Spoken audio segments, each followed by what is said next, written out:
sobrang lapit ng China Coast Guard kahapon sa Pag-asa Island. 1.6 nautical miles o halos 3 kilometro lang ang distansya nila sa Pag-asa Island nang bombay ng tubig ang barko ng BFAR doon.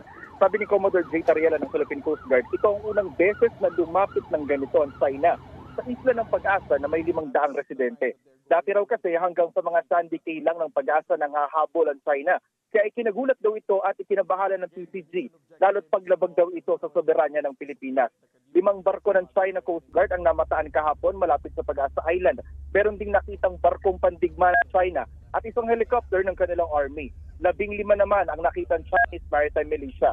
Nagpadala na raw ang PCG ng report sa National Task Force for West Philippine Sea at hahayaan na ang DFA na maghain ng diplomatic process tungkol dito. Kanina pinakita ng PCG ang drone video ng paghabol at sadyang pagbangga ng China sa BRT Dato Pagbuwaya ng BFAR na 2 beses pang binomba ng tubig ng China Coast Guard 21559.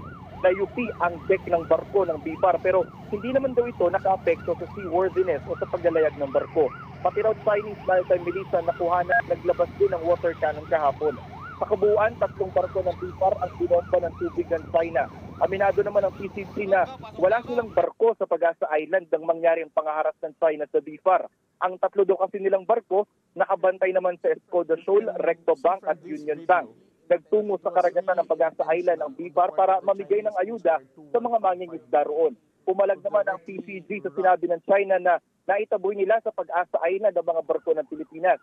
Sabi ng PCG matapos ang pangaharas na natili pa sa Pag-asa Island ang barko ng BFAR bago umalis patungong Escoda Shoal. I don't think that they expelled the Philippine vessels. The mere fact that we never deported Pag-asa right after the incident. This is the closest that the Chinese Coast Guard harassed and bullied BFAR vessel. It only has a distance of 1.6 to 1.8 nautical miles.